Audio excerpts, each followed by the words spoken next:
Indaga-se: o Supremo é competente para julgar os arruaceiros? Não me refiro, porque eu penso que não houve tentativa de golpe. Os arruaceiros de 8 de janeiro, a resposta é desenganadamente negativa. Desde cedo, Rosiane, que a coisa que começa errada tende a chegar a um ponto em que o erro será maior ainda. O inquérito começou mal. Começou mal por quê? Porque foi instaurado pela própria vítima, o Supremo.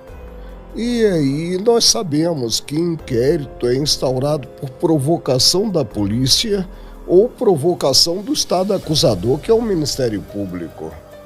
Mas ainda, ao invés de partir-se para algo republicano, que é a distribuição do inquérito, pensou-se a dedo o relator, o ministro Alexandre Moraes. E se desconhecendo também que o exemplo vem de cima. A repercussão nos demais patamares do judiciário é péssima. É péssima no que o Supremo, e não há um órgão acima dele para corrigir as decisões que prolata, não dá em si o exemplo em termos de organicidade do direito. Você concorda, Caio? Existe um erro de origem, um vício de origem? Seria esse o termo? Se a gente Eu penso que sim, concordo com o ministro Marco Aurélio. De fato, em 2019, quando se instaurou o inquérito, o à época presidente, o ministro Dias Toffoli, havia invocado um dispositivo do regimento interno do Supremo, que abria a possibilidade de investigação, de abertura de um inquérito, se houvesse algum ilícito nas dependências do tribunal. Aplicou-se uma interpretação mais elástica, digamos assim, para que esse artigo do regimento interno contemplasse também os ataques que o Supremo e os seus membros tinham sofrido. Então, de fato, com fundamento em um dispositivo do regimento, é que se instaurou o inquérito das fake news e, como bem disse o ministro Marco Aurélio, não houve distribuição quanto à relatoria. Algo bastante peculiar, né, ministro? A relatoria foi atribuída diretamente ao ministro Alexandre. Uhum. Então, agora faz quase 4 anos, ministro, no próximo dia 10 de junho fará 4 anos, de um julgamento importante do Supremo no plenário, em que o Supremo decidiu manter o andamento deste inquérito. O resultado 10-1, um dos muitos julgamentos em que o senhor ficou ali isolado na divergência, né? Agora, nesse período de quase 4 anos, o senhor porventura fez algum reexame da concepção que o senhor teve naquela altura, dada a sequência de fatos históricos que observamos aqui no Brasil de lá para cá? Eu sempre evoluí com muita facilidade, de forma espontânea, de forma corajosa, mas nesse caso concreto não. Por mais que medite, reflita sobre o procedimento adotado, eu concluo que foi errôneo. E aí nós precisamos considerar que a Constituição dita cidadã por Ulisses Guimarães, de 88, inaugurou um sistema acusatório. E o Ministério Público é o Estado acusador. Muito embora ele possa, depois de propor uma ação penal, pedir a própria absolvição do acusado, né?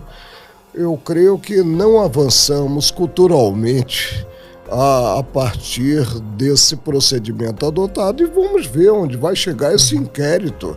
Que o inquérito deve ter uma duração razoável, pelo menos, né? Que não se observe o que está no Código de Processo Penal, mas que seja um período tido como razoável. Quem oferecerá em si a denúncia? Uma procuradora-geral da República que estudou comigo na UNB, né? Foi minha assessora, inclusive, ela chegou a pedir o arquivamento desse inquérito. A doutora Raquel Elias Ferreira, Dodge, considerado casamento com um americano, né? Mas eu a conheci ainda, Elias Ferreira, que era o patronímico do pai dela. E simplesmente se desconheceu esse pleito do Estado acusador. Indaga-se: quem oferecerá a denúncia se de início o Ministério Público é contrário em si ao inquérito. Não sei onde chegaremos. Pois é, fica aí a dúvida que eu quero que eles também, só para ressaltar que o ministro faz a referência a Raquel Dodge, que foi Procuradora-Geral da República. Caio. Nós tivemos, durante esse período de 2019 até agora, até o começo de 2024, nós tivemos então 3 procuradores gerais da República que atuaram nesse momento e, de fato, como bem lembrou o ministro, a doutora Raquel Dodge havia se posicionado veementemente em razão da absoluta inconstitucionalidade daquele inquérito das fake news. Acontece que essa tensão entre o Ministério Público e o Poder Judiciário, que começou especialmente no ano de 2019, eu penso que ela continuou e se arrasta até o presente momento.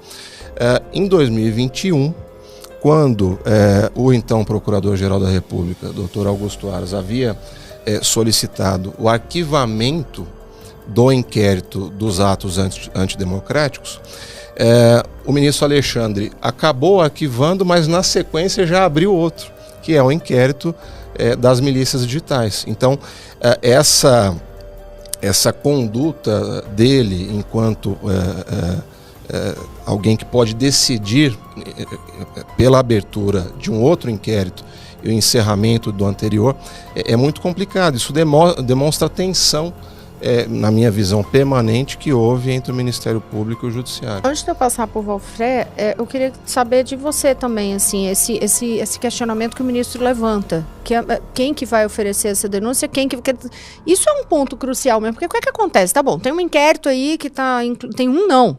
Aliás, o Valfré passou um levantamento aqui para mim que dos desdobramentos dessa história são 11 inquéritos, no final das contas, que circulam e que tudo ali vai correlacionando. 11, né? Entre eles o das milícias digitais, que já eu quero aprofundar nele.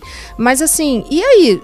Tem um monte de decisão, tem determinação de prisão, mas tem essa questão da origem. É a vítima, é o acusador, é quem julga. E aí, como é que... Eu, sinceramente, estou pensando tecnicamente aí, um professor e o... Fica muito difícil, né? Você que preza a organização em si do direito, né? Agasalhar esse procedimento. E isso é ruim porque o Supremo vai para a vitrine e aí o estilingue funciona. Os ataques são de toda ordem. E o desprestígio para o tribunal é enorme. Vou pegar uma provocação do professor Caio sobre o argumento do ministro Dias Toffoli para abrir esse inquérito, né, com base no regimento interno. Foi um entendimento institucional que perdurou e que mantém o inquérito e outros inquéritos em andamento.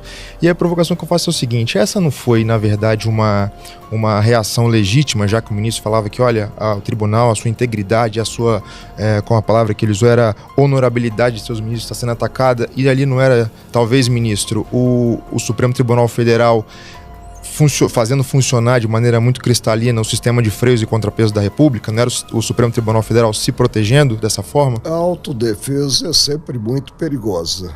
E é uma via de mão dupla, né?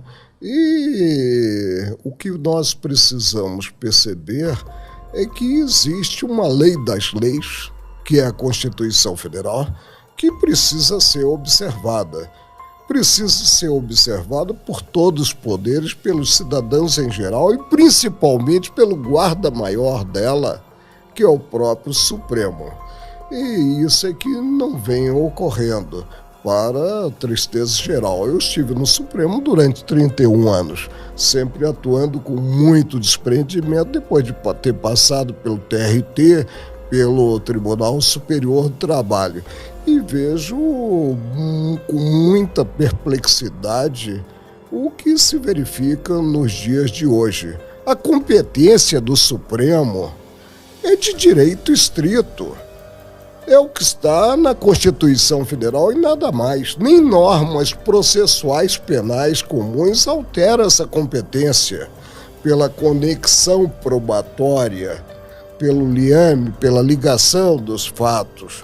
Nem a norma alusiva à continência, que é a norma que considera vários acusados.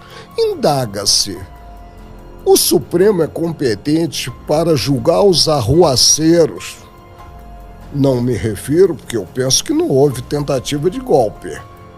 Os arruaceiros de 8 de janeiro, a resposta é desenganadamente negativa, com o prejuízo do princípio do juiz natural e transgressão ao que está na Constituição, sem direito dos cidadãos acusados terem recurso para um órgão revisor de possível decisão contrária proferida.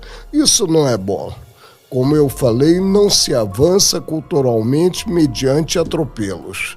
E, além disso, a problemática do relacionamento, a problemática da independência dos poderes, a harmonia entre os poderes. A harmonia pressupõe que cada qual atue na área que lhe é reservada constitucionalmente.